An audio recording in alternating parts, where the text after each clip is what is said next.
Welcome back to the Fuel Your Legacy podcast. Each week, we expose the faulty foundational mindsets of the past and rebuild a newer, stronger foundation essential in creating your meaningful legacy. We've got a lot of work to do, so let's get started. As much as you like this podcast, I'm certain that you're going to love the book that I just released on Amazon, Fuel Your Legacy, The 9 Pillars to Build a Meaningful Legacy. I wrote this to share with you the experiences that I had while I was identifying my identity, how I began to create my meaningful legacy, and how you can create yours. You're going to find this book on Kindle, Amazon, and as always on my website, samknickerbocker.com. Welcome back to the Fuel Your Legacy show, and today we have another phenomenal guest. When I saw his one sheet and come across my email, I was like, man, I definitely want to have him on the show. I think that he can add a lot of value to the conversation of legacy and doing things that maybe are out of the ordinary, but adding context to why do we do the things that we do. And that's really what we're going to be focusing on with Bryce Henson today. And he's had tons of experience in the fitness industry. He's won multiple competitions, learned multiple languages, just done a lot of different things in his life that makes him a very well-rounded individual. But then he's also the CEO of Fit Body Bootcamp, and he's a fitness expert. His goal is to help other people, or one of his goals, I'm sure he has many, but one of his goals is to help other people, start to internalize this idea of becoming healthy, taking care of their body, and seeing what the maximum they can get out of it. And so that's why I was like, okay, well, why? Why is that his goal? Why does he care about people being fit and driving people to towards a healthier lifestyle? So Bryce, I'm excited to have you on here. Thank you for showing up on time. It's always a wonderful thing when people do that. Go ahead and share with us kind of your evolution, your story, your backstory of how you got to where you are and why you're so passionate about the mission that you're on today. Oh, I love that. Well, Sam, first and foremost, thank you so much for having me on the show. I love the ethos of Fuel Your Passion and Legacy. So while you read my rap sheet, which sounds impressive, very humbled at that. I'm a CEO of an international fitness franchise, 8-figure business that have a massive impact on the world. Specifically, we're based in North America. But while that all is true, my story didn't start there. I actually come from very humble beginnings for first world standards. You and I were kind of chatting offline before we hit record, and at least high level, very similar. And the reason I share that with you is because I came from a broken home. I grew up, my first house was a trailer park in the suburbs of Atlanta, Georgia, over 35 years ago. And primarily the reason that we suffered and was challenging situations because my father was a drug addict. He was addicted to alcohol, and he was also addicted to gambling. The trifecta, not necessarily conducive for a good family upbringing. And by the grace of God, my mom escaped that situation with her 3 kids, my 2 siblings, and got us into a much better situation. Although, with my mom living on minimum wage and having a secretary's role, even in the state of Michigan, which is very cost, not prohibitive like it is in Southern California where I live now. When you're making minimum wage and you have 3 kids, we used to run out of money before we used to run out of month. So it was a very challenging and stressful situation. And I think that probably yearned for, solid foundation and stability, financial literacy growing up. So I think our paths, are very similar from that perspective. But I learned a lot in that process, going through the challenge and the challenge and obstacles, if you will, led to triumph. I saw my mom's work ethic and her, taking personal responsibility for herself and her family. And that really, really showed up and made a big impression on me as I grew up, and was able to put myself through college, through a series of 17 odd jobs starting at the age of 12. Then I graduated from Michigan State, and I ended up getting an internship in Los Angeles, California. And this is in early 2004. And I was excited to be in California, the palm trees, the blue skies, the beaches, all that LA specifically has to offer, but also Los Angeles, Hollywood can be the plastic capital of the world, especially when you're 21 years young. You move from a very Midwest kind of upbringing. You're 3,000 miles from home, very little professional skills to offer the world. Not a lot of networking opportunity, or at least friends I had with me.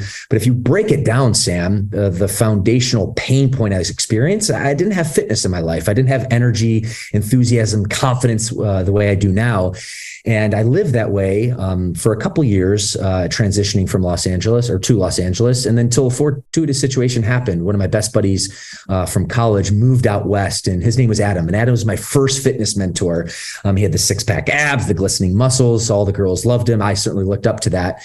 So as we lived together, what Adam did over a period of 2 years, but really hyper-focused over a period of 6 months, is he introduced me to circuit training, he introduced me to lifting weights, he introduced me to clean nutrition, but most importantly, introduced me to coaching and accountability, because that coaching, that accountability, that guidance and mentorship is really what enabled me to continue to stick with the program, to stay consistent. And it didn't happen overnight. It took about a solid 6 months before my body started to take shape. But I dropped 20 pounds of body fat. I put 20 pounds of lean muscle on. But most importantly, why I'm so passionate about fitness is because it does way more than just changing someone's aesthetic look. It changes someone from a foundational perspective. It changes lives. It gave me a breath of confidence and, I guess, self-esteem and vibrancy to live life on life's terms. And that was something that I was missing, I think, for a while. So that really was the catalyst, if you will, to really open my doors and my eyes to the opportunity of, okay, maybe I can, give the gift of fitness back to other people. And one thing I didn't mention in that particular, transformational story, I was in the sales industry at the time, and I was the least performing sales rep in my company. And I gravitated all the way to the highest sales rep in my company within 12 months. And there was only one thing that changed, and that thing that changed was my fitness. So I really look at that as the foundation of a happy and healthy life. Do I think someone's fitness is their whole life? No, but it's the foundation. Without a strong foundation, it's really, really hard to live a very fulfilled and happy life. So this all to say, after I went through that transformation, I got inspired, and I did the most logical thing I could do is I enrolled myself in a certified personal training coursework through National Academy of Sports Medicine. I, became a certified personal trainer, started training clients in the nights and weekends. And this is actually where I started my professional career and got introduced to Fit Body. I think I updated my Facebook profile to personal trainer, and I started receiving ads from this gentleman named Bedros Keuilian, who's the founder of Fit Body Bootcamp. And while I'm the CEO, I'm not the founder. I'm one of his first franchise partners, but he's been an incredible friend, mentor, and now business partner. So I started learning a little bit about fitness and how to launch a business and grow a business and get clients better results. And he started talking about this little thing called Fit Body Bootcamp, which is a licensee program transferring into a franchise system. And the period of my transformation was in 2007. I got on Bedros' email list, started trading, clients in 2009, 2010. I did the necessary diligence. I ended up moving to South America for a couple of years, met my wife, had this incredible, experience with the newfound love and confidence of fitness it gave me. I always wanted to learn another language and live in another country. So it just gave me so much. But in any case, to kind of put a bow on it and give you some insight in terms of how I got acquainted with Fit Body Bootcamp, I started paying attention to, him talking about this franchising opportunity. And I did as much diligence as I possibly could. I put an express of interest, which is an application, and ended up doing the scariest, but also the most exciting decision of my life in early 2012 is I invested my life savings into this little fitness business, I guess, dream through Fit Body Bootcamp. And I launched my first location in a city called Yorba Linda, which is near Disneyland. And over a period of 6 years, scaled to 6 locations. I brought my family on board, my wife, my mother, my brother, my sister, all to kind of support, this little mini fitness empire, if you will. And then 2018 happened, and Bedros saw the growth of our franchise system. We had hundreds of locations at the time and wanted some more owner influence in the brand. And I was one of his most successful franchise partners. I had scaled to a handful of locations and developed a strong relationship with him. So with that all in mind, he extended the opportunity to become a vice president, which at first I took a step back because I'm a hard-charging entrepreneur. I had my path set. But then it occurred to me, I could change more lives and impact more people from a franchisor perspective, supporting our franchise partners. And that was really the catalyst to allow me to take the leap of faith and join our franchise system at the headquarters perspective, which then eventually led to the CEO role a couple of years later in 2021. So high level, that is the origin story of Bryce, how this guy originally from a trailer park in Georgia, who moved to the Midwest, that used to be allergic to lifting weights, Taco Bell and fast food, the staple of his diet, then moved out west, became a personal trainer, started some gyms, and then, ended up being the CEO of International Franchise. Kind of a wild story, but that's really the foundation. Yeah, that's awesome. And if you don't mind me asking, how old are you? Because you look about my age, 30s. But well, I appreciate that. As of yesterday, I turned the big 40, so I'm 40 years young. Nice. Well, you do. You look young. On my little app that I test my body with, it says I'm 28. So good on you. I'm trying to get back to 16. That's how I feel like in my head. I don't know if I'll ever get there. That's awesome. So I want to ask some questions here because it's fascinating when I hear of I was on a podcast earlier with another person, and she said, I thought I grew up in a dysfunctional family, and then I found out it was just a normal family, And I think that as children, we often think that. And I grew up in a family where multiple times CPS came around to kind of poke their nose into our lives. And we were all good enough at veiling what was going on that nothing ever happened, thank goodness. And now, 30, maybe not 30, I don't know, multiple years later, I'll say 30 because I'm 32. So multiple years later, though, our story worked out for the best. And I'm really grateful that we were never invaded and my parents are still married and not divorced and whatever. But not everybody changes. Not everybody has a happy ending to that story. And sometimes, as you stated, like sometimes the separation is the best option. And sometimes we don't know it's the best option. Or that maybe there was a better option than staying together until it's the end. And sometimes people stick it out and then they should have got divorced like years and years and years ago. So it's this kind of interesting thing there, but kind of going through that, although we both kind of maybe went through similar dysfunction in our childhood, there was a different result of that, right? Your mom chose to kind of leave and protect you. And I stayed in that situation, and ours turned out happy. Yours turned out positive, sounds like. So both were happy endings. But I'm curious, what did you learn about being a man from that experience? Because how old were you when this whole separation happened and the move and everything? I was a little dude. I was 8 years old, so it was very young in the grand scheme of things. Well, very young, but this is what I want to highlight. Most of our identity, unless we intentionally change it later, most of our identity is fully programmed by 8 years old. So it feels young, but from a psychological perspective, from a neuropsychological perspective, most of the identities about who we are were chosen by 8. We've decided who we're going to be. The rest of our life is reinforcement of those identities we've accepted. And so that's kind of why I'm intrigued, because I figured you were younger. And there's a lot of people in their life who are, I'm going to use the word suffering from their actions on a day-to-day basis. Maybe it's you allergic to lifting weights, allergic to these things, allergic to accountability, allergic to being coached, being mentored, being told what to do, sticking to something strict, having clear boundaries, respecting all of that. But I wonder how much of that was kind of learned by osmosis as a child that then you had to go and correct or change later. Well, it's interesting that you say that. And, given your background, Sam, that you have that neuro, background. So you have a better understanding how the brain works and developed, even from my lens. But one thing you said really struck me, that by the time you're 8 years old, your kind of identity is already programmed. And one thing that I remember, since you asked the question, looking back, I remember at 8 years old, even before then, always feeling like this debt of responsibility, this burden of responsibility, which in hindsight has made me, a strong leader because I feel the burden of my people, my team, my clients. And I did that, at a young age, even with my mom, but specifically with my siblings. I remember very specifically feeling like, okay, like I'm the older brother. I need to step up. I need to figure out, okay, how I can help and support my mom, support my siblings. And I think that took that mentality all the way through me. Up until this conversation, I just kind of assumed that was factory installed, or that was maybe like a decision I made in the moment because of the chaos. But, to your point, maybe that was like developed even at a very young age. But I do know that was a very shining moment of me, of, understanding the chaos that was going through and realizing, okay, we could do one of two things. We can go down a bad path and we can complain and we can cry and we can play the victim card, or we can look for the solutions. We can take accountability and try to look out for my siblings as best I possibly could and be there to support my mom as she was supporting the family.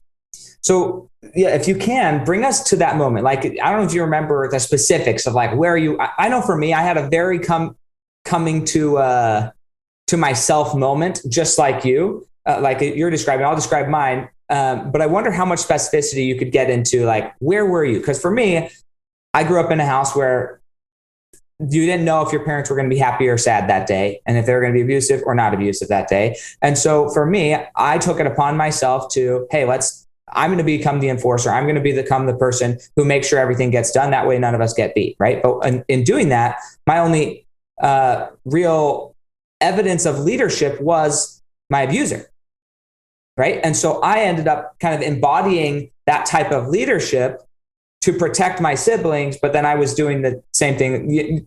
that my mom was doing to us. So it didn't really make sense. It made sense to me because I felt like I was standing up, taking some accountability, making sure that everything got done. But from my siblings' perspective, they felt like I just stepped into the role of the abuser, right? And it wasn't until my brother came home from college and he heard me arguing with one of my older brothers, who was just older than me, about something stupid, right? Because power had kind of gotten to my head. And I said, no, I'm in charge. I'm going to sleep on your bed tonight. And so I was wrestling him out of his bed so I could sleep on his bed. It's a silly thing that was happening. But my brother came in, he wrestled me down to the ground. My older brother was home from college. And, he held me down on the ground to the point that I couldn't move. I was physically restricted. I remember, the carpet was blue. Danita, my little sister, was there. My brother, who had been rescued by my older brother, was there. And he held me there. I'm kicking, screaming, like, what the heck? I'm trying to help you guys. And finally, once I gave up and I couldn't move anymore, I rock bottom, whatever, in this experience, he said, hey, Sam, this is how your family experiences you, like the energy and the emotion. When you walk into the room, they feel this restricted, right? Which was eye-opening because my whole self-concept was saying, no, I'm here to help people. I'm here to save people. I don't want them to experience what I was experiencing from my mom. And so it was this mindset shift of, oh, I have not been an effective leader. And from that moment on, I shifted really my entire how I operate with people in life. And I'm very much more forgiving. I'm still very assertive, but I'm very much more forgiving and saying, hey, can you get this done? Very much more permission oriented rather than, hey, this has to happen, go do it now. And so I'm just curious, like that was something very small in my childhood that completely changed their life. So I'm curious how, for that experience, when it finally clicked, I've got a fork in the road. What was going on? Like, what was the craziness? What was the commotion that was going on in your life that drove you to ask that question, which road am I going down for the rest of my life? Yeah, well, yeah, that story, that's a great question. So leading up to that point, I'm 8 years old, and I started to kind of sense that things were going off the rails a little bit when I was like 5 or 6. I kind of have flashbacks, if you will, but I remember, the arguments started to take hold, and they started getting like more aggressive and more aggressive, as like, the years, if you will, went by. But when you're a little kid, 3 months feels like years, right? Mm-hmm. So I remember this, like, very, very clearly going in the background and thinking to myself, like, this is a very chaotic situation. When my father would come, we didn't know what we were going to get. Was he going to be a sober father, or is he going to be, 3 sheets to the wind, and then an argument was going to break out? So it was a very volatile, kind of scary time frame. And then, what happened was, it's a blessing disguised as a tragedy. My father came home in a drunken rage and gambled a bunch of money away. And my mom, trying to, be there for her kids and family, of course, confronted and, called my father out. And that was unfortunately where the straw hit the camel's back, or broke the camel's back. A verbal argument broke out, which then turned physical. And before you know it, my mom was underneath my dad's grasp, being strangled and gasping for her life. She thankfully slipped his grip. And next thing you know, we shot out of there, and like a bat out of hell, we never looked back. And literally within a few days, we went to hiding with a neighborhood with our neighbors for a few days. And then we ended up moving to the state of Michigan. So moving from Atlanta, Georgia to Detroit, Michigan, seemingly overnight, where my grandma took us in. And I think through all that kind of like chaos, going on, that was the foundation. But we ended up, my brother and I ended up going a few weeks before my mom, my sister, just logistically, it made more sense that way. And I remember, being enrolled in 3rd grade, talking with a very thick Southern drawl, very different than, the North, where it just got implanted. And my brother Barrett tells the story all the time, but we were dropped off at the bus site by my grandma. We had no idea where we were going. Turns out there was multiple schools on this bus route. So, we're kids from the South with a thick Southern drawl, like, very, very much standing out.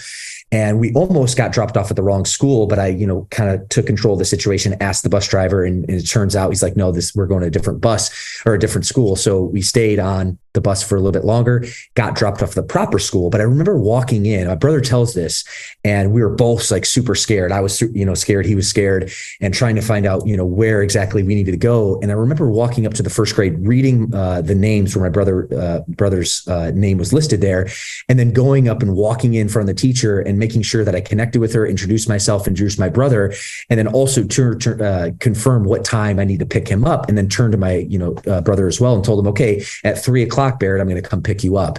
And interesting, that was kind of a pivotal moment for me, for all the chaos and realizing that, okay, it could be a very challenging situation. I'm scared, he's scared, but at the end of the day, you need to be able to step up and handle things, even though that is a very trivial moment in the grand scheme of things, waiting for your brother, finding the right teacher, confirming with the teacher, and then also confirming that you're going to be back at 3:00. But I think what it did is it set the tone for, this is now how I need to lead my life. I need to lead myself. I need to be there and lead others and be there for my family. So that could be a very pivotal moment that I remember from a flashback perspective that changed the trajectory of my life and what I wanted to aspire to be. Yeah, I think that's where it comes down to, the reason I'm asking such detailed questions here is every one of us, I believe, has experiences like this in our lives. And as a result of that, we choose these identities. Some people choose identities that are positive. Some people choose identities that they can never amount to anything. And I'm sure in your fitness mentoring, as you've gone through helping people make that transition, you've probably seen many people, as have I, people who are doing all of the right things fitness-wise, but mentally they're not in it, and it doesn't really produce the same results as when they get their mindset right.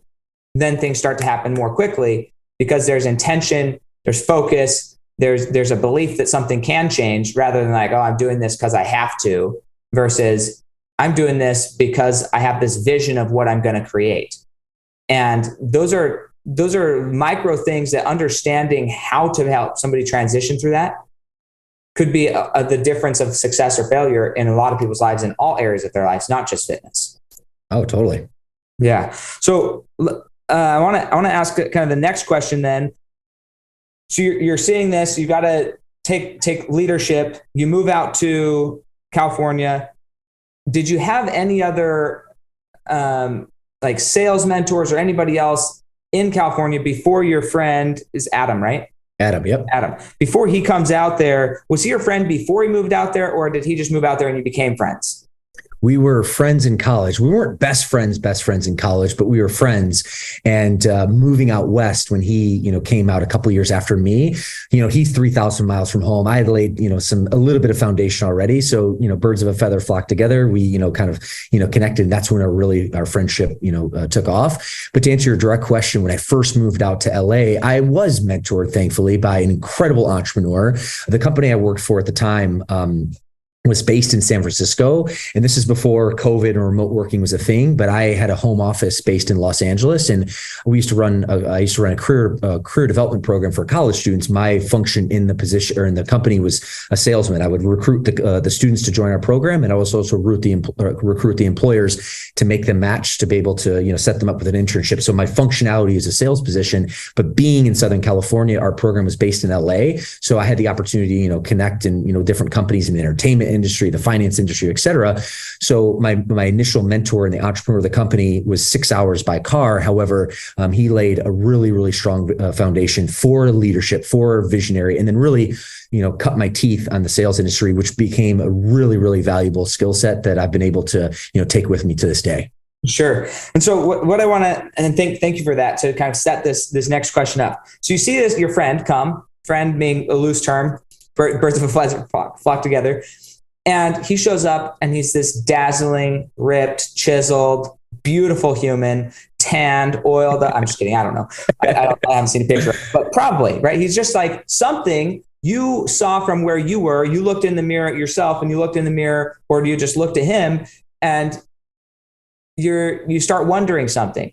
What was the question that you asked yourself that made you want to change or become more committed to yourself?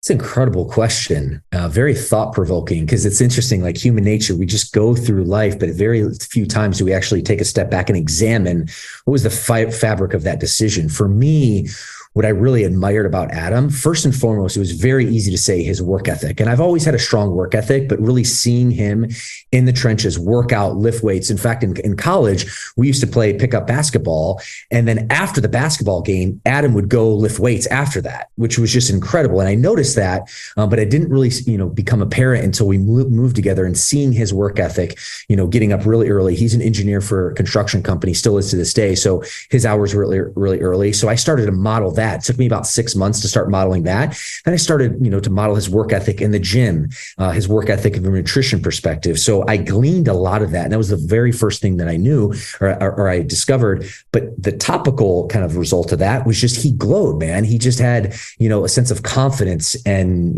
ease about him, not only with girls, but just like in the way he operated. I think for me, seeing his level of confidence, enthusiasm, and his assertiveness, and then backed with a strong work ethic underneath, it really, really shaped me. And it made me realize that, okay, like I can achieve this too.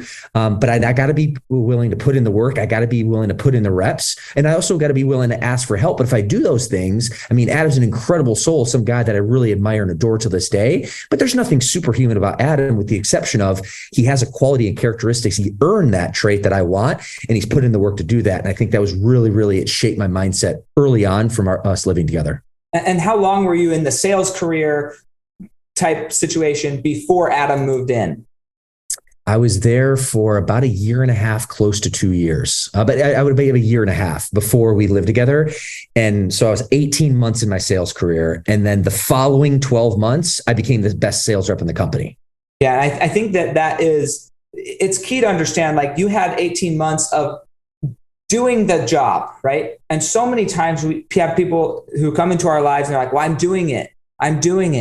And the difference is, how are you doing it? And not even how are you physically doing it. Did the process of the sales change that much? No, not at all. Not at all, right? What happened is you became more confident through your inner trust and inner commitments to yourself. And I think the note that I wrote down is like, hey, you wanted to have more energy, enthusiasm, and confidence. And you found that energy, enthusiasm, and confidence in this fitness mentor. He's not he was your fitness mentor, but he's an engineer, guys. Like, some people think, oh, I've got to go talk to this fitness person because this fitness person is going to be the one who changed my life. Maybe. And that was the route you chose, Bryce, to go and help people with their fitness. But he's an engineer.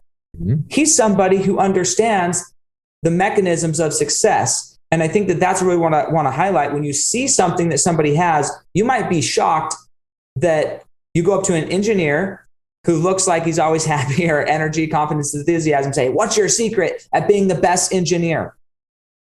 And the secret is in the gym at 4 a.m. It has nothing to do with being an engineer. It has nothing to do with being smart or better with numbers or anything. It has to do with something completely different. And so often in our lives, the question that we have and the answer that we get are not always, we don't always think that they would go together. Mm-hmm. But then they do. But they do. Yeah. So I think that's a question of, a coaching and accountability, and seeing that, hey, once you do it, you think, well, there's nothing special about them. And that's another a big key is proximity, because it's so easy to put some of these people up on pedestals saying, oh, you're better than me. You can do it because of X, Y, Z. But the more proximity, closer you get to these people who are very successful in whatever it is their endeavor is, you realize these are just average, ordinary, normal humans who did something consistently long enough. Amen. That's really what it comes down to. You break it down. That is absolutely it. And, Sam, we were talking offline just about the foundation. One of the big ahas that you had in your life was financial literacy being like the foundation for, happier, healthier lives. Because let's face it, you're going to have problems in life no matter what. But if you have money problems in addition to all your other problems, things get even more challenging. So that was a huge takeaway that you had. And I certainly know that to be true as well for me. For me, going through my experience, I realized that fitness is the foundation. I had a very similar life. Like I was doing all the same things, but I inserted this particular facet of fitness in the equation, and my results skyrocketed. So for me, that's why I love fitness, not for fitness sake, but for the foundation it provides you for all other angles of life. And so this is where I'm going to lean on your expertise. I don't know that much. I've interviewed enough fitness people that I feel like I can have a conversation and hopefully ask some meaningful Sure. questions here. But on one level, pretty much everybody knows how to lose weight. If you ask them, do you know how to lose weight? I was just at a conference. I asked this, like, yeah, you eat less, you drink more water, not drinking other things, drink more water, and you move more. And pretty much you can lose weight. Like, that's not difficult. But something that's really fascinating about becoming a competitor in the sport of bodybuilding, but even just somebody who cares enough to be intentional about what they look like, you do end up having to be very meticulous about sculpting your body. And I've seen people go from like one body structure and they say, well, I want to look like this other here. And within 6 months to a year, they've completely like changed all their muscle structure. So they look completely different almost, because they understand the meticulous nature of doing it. And I think there's a lot of people who play fitness and also play life. And it's not until they are willing to get into the details, the macros or the micros, and how much proteins, how much of each exercise to build, which muscle that you didn't even know you had, because it's like buried between 3 other muscles, but the right person knows how to like move their arm and twist their arm just right so that one muscle gets seen. I mean, it's insane what people can do with their bodies that most people have no idea is even possible. And so I'm curious, what was the level of intensity of tracking your fitness activity, your food, your macros, micros? Because I think that a level of detail is applicable in all of our lives if we want to be successful. So go through the process from a fitness perspective of how detailed you had to be when you ultimately wanted to get a professional at this. Well, yeah, from going to amateur professional, it's definitely a process. It's a stepladder approach. It's the evolution, if you will. So it didn't happen overnight. For me, when I first started training with Adam, and interesting that you mentioned this, Adam was up always early, but he knew for me at that period of time, now my team knows me as like an early bird, but I wasn't that at all. So he actually made a commitment that for the first 6 months, he would train in the afternoons or in the evenings after work, which was really, good on him and very grateful to this day. So my first, 6 months of working out with him, I trained 4 times a week. We train in the afternoons, and then I would clean up my nutrition. I didn't, track my macros. I didn't, get that scientific about it, but I would definitely clean up my nutrition. I drank a lot more water 4 days out of the 7 days. And then 3 days, so Friday, Saturday, and Sunday, I took cheat days. I'd eat sugar and things of that nature on the weekends. I used to drink alcohol, and then I wouldn't lift weights on Friday, Saturday, and Sunday.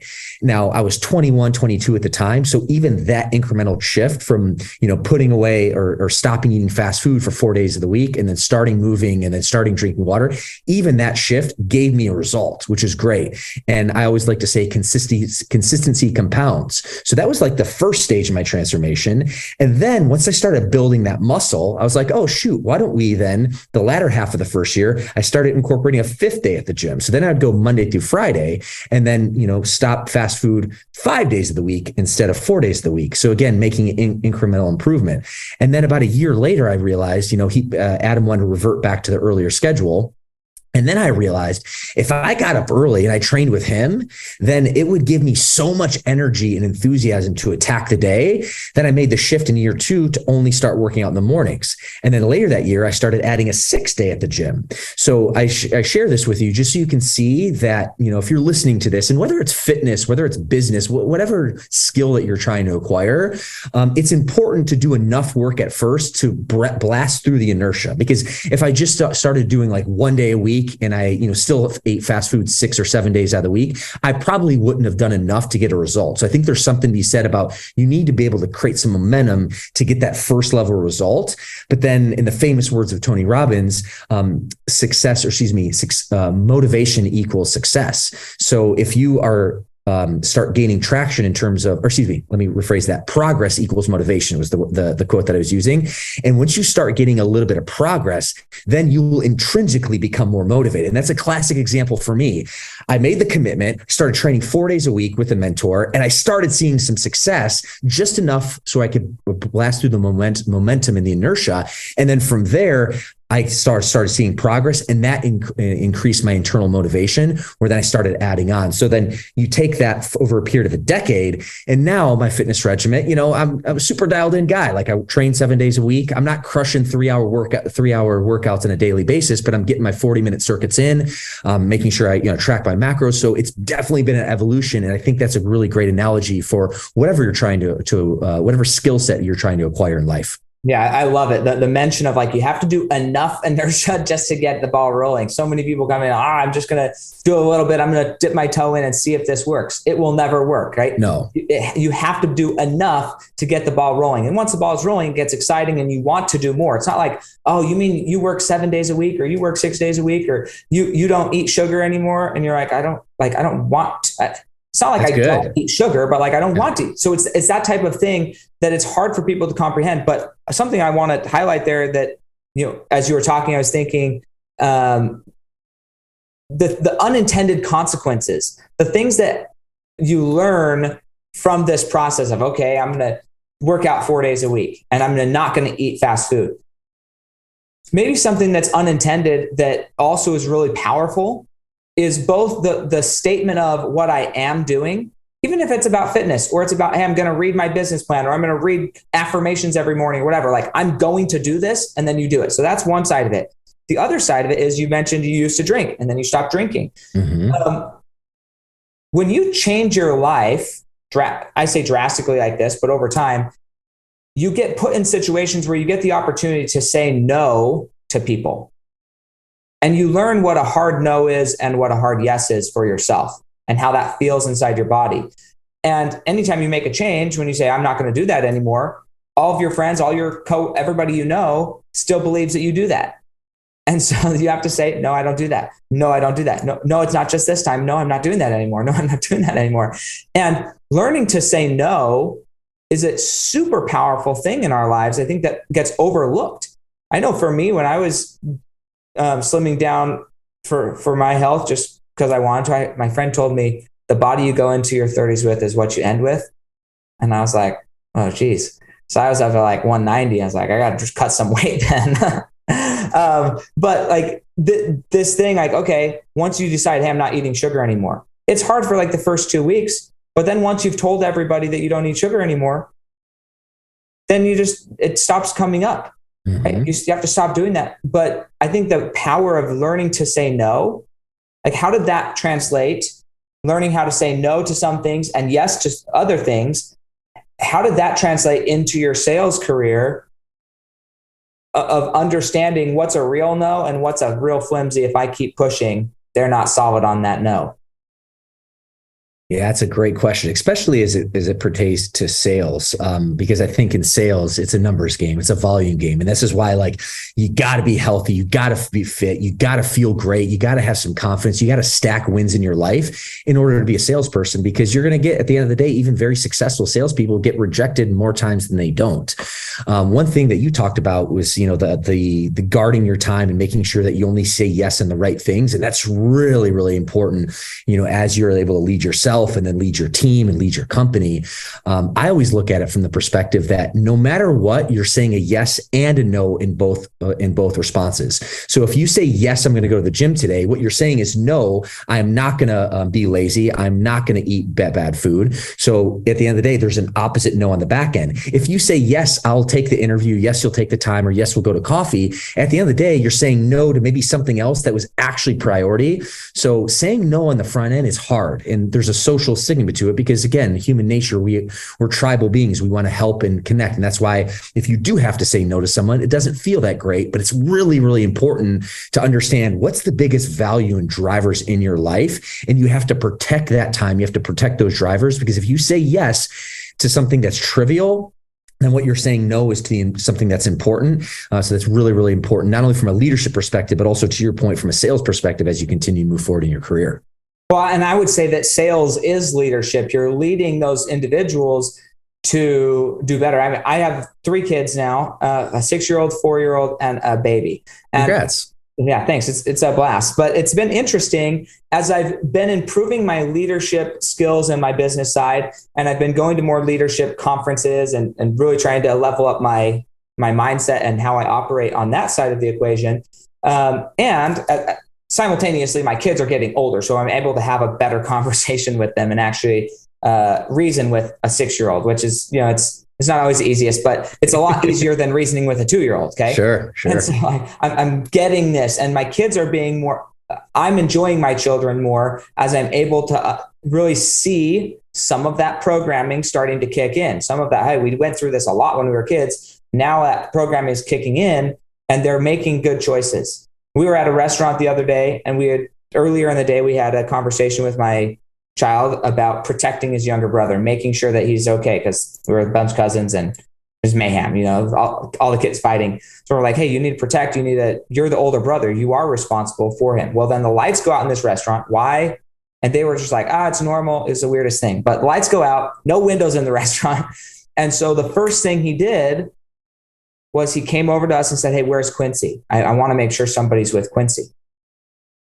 And he's 6 years old. His little brother's 4. But it's like, that's the training that kicks in. It's like, hey, you are responsible for your siblings, right? Maybe not all the time, but like, you need to start thinking that that's your responsibility, and not just your siblings. We start with the siblings, but you're responsible for other people. You need to be protector. You need to be making sure that you are aware of how other people are feeling and being cared about and not being mistreated. And those lessons start and ripple out.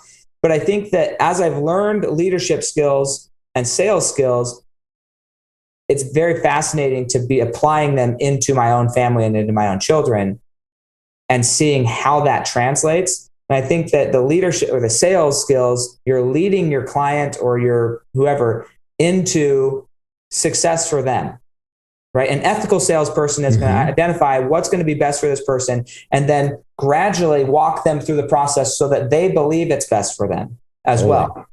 Because most people don't believe, they know intellectually that working out is best for them, but it's not like in their soul that they believe that I should get up and exercise instead of watch Netflix. Like to take that action, there's an extra level of belief that there's a way better positive on the other end of it.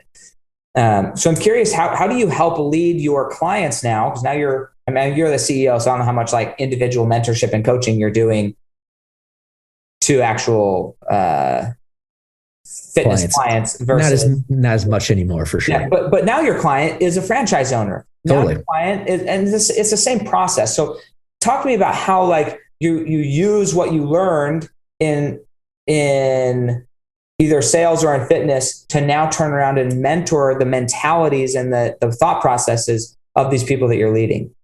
Oh man, incredible question. And I want to dive in before I answer that, just to actually really emphatically agree with you in the sense of leadership is sales, sales is leadership. I look at it as underneath the category of influence. That's really what it comes down to. When you think of, at least from a business context, from a sales role, you think of someone selling a product or a service. That's what I did for a long period of time. When I transitioned to a leadership role, I was still selling, but I was selling an idea or a vision. Really at the end of the day, still very much influence focused, but selling two different things, but they're very, very much intertwined. For me, from a leadership lens, and this, I don't know if it sounds cliche, it's not followed nearly enough what it needs to be. But the biggest secret for my success from a leadership lens is just my ability to have moral authority, meaning I walk my own talk. And that's honestly, if you were to boil down my ability to influence my franchise partners and then through them, their clients, it's just I do what I say I'm going to do, and I lead the life. I live the life that I want my other franchise partners and clients as well. So I'm at the gym early. I'm working out daily. I still have one location. I end up scaling to 5 locations. I think I shared with it earlier. I still have one location underneath my ownership. My wife primarily runs that gym. So I still have a little bit more connection from a client perspective, from an experience perspective, than I would if I was a CEO in Ivory Tower, as an example that was really, really disconnected. So I still have a little bit of that, but my focus is now really on leading and showing the way to our franchise partners. And I just do that, but with my own location, working out and following the program. And we have a nutrition coaching app, and I follow that particular app as well. So really, if you were to boil down my biggest secret to success, if you will, is just leading by by example. And what I found is when I lead by example, when I, live a healthy lifestyle, when I work really hard, when I ask my team to do the same thing, it just becomes a lot easier and my influence is a lot stronger. And I'll be very honest with you, it wasn't always that way. When I first started my leadership journey, I made a lot of missteps. I didn't lead by example. In fact, the story that I shared with you that I stopped drinking alcohol is, it turns out, if you can believe, even though I knew growing up that my father was not a recovering alcoholic, but an alcoholic, I too am affected by whatever you want to call it, the allergy of the body and mind. But it was a very humbling moment realizing that I was an alcoholic. So December of 2017, I made a decision when I realized I was not leading by example in that particular category. I decided, I need to put my hand up. I need to get some help and I need to lead myself better. And once I did that, it just opened up a whole nother level of leadership. So it's a work in progress. And while I'm very proud of the efforts and the action I've taken, I still understand that the mountain's still tall. There's still, a big road ahead of me, that I still need to, have a white belt mentality on a daily basis and realize that I need to take massive action. I need to listen, learn, get better myself, and then lead by example. And that's the formula that's worked for me. Yeah, I love it. Hey, thank you so much. I'm curious if somebody wanted to learn more about either maybe starting a franchise or just learn more about the Fit Body Bootcamp philosophy and get engaged with your team, where would they go? What's the best way to reach out to you or to somebody who can help them with that? Well, I appreciate that, Sam. Being that we're a podcast platform, the best way would be to check out my podcast, the Fitness CEO Podcast. That's the Fitness CEO Podcast. I do most of my interview or my shows are just solo shows where I'm teaching about mindset. I'm teaching about business growth. I'm teaching about health and nutrition. It's really a personal growth podcast wrapped up, to be able to provide some frameworks for our global clientele, but specifically focused at franchise partners or new coming franchise partners. So the Fitness CEO Podcast would be the best way to check me out. Awesome. And you have social media handles, I presume, a bunch of them there? Yeah, they all across all the platforms from Facebook to Instagram to LinkedIn is Real Bryce Henson, not to be confused with Fake Bryce Henson. So that's where you can find me on social. Is there a fake Bryce Henson out there of you? There's a couple. Oh, okay. There's a couple. That's funny. I've only had 2 fake accounts made of me so far. I guess I'm not a big fish yet, but it is funny when they come up at you. I had like some random person from another country. I mean, I think he was from France or somewhere over there. And he called me and I was like, whatever, like you get all these spam calls. So you never know if you should answer them. But I was like, that time I was like, whatever, I'll answer it. I don't get that many calls from out of the country. So I answered and he's like, hey, are you Sam Knickerbocker? I was like, yes. He's like, hi, I'm a recruiter for some engineering firm or chemical engineer or something. And I thought you should know that somebody's ripped off your LinkedIn profile. Ooh. And I was like, what?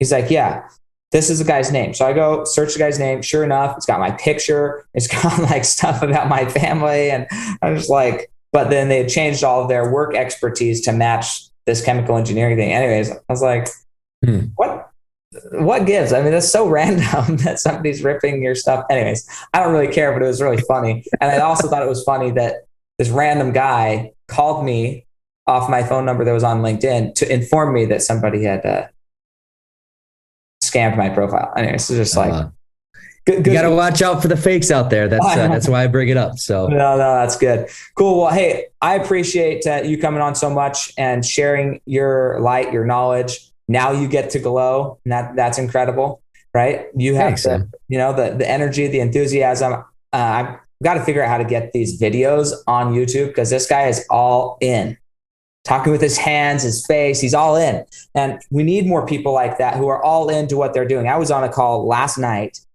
after a really long day, and I was slumping in my chair. I was like barely able to keep my eyes open for this last call, but I'm trying to convey the importance of how I can help this person.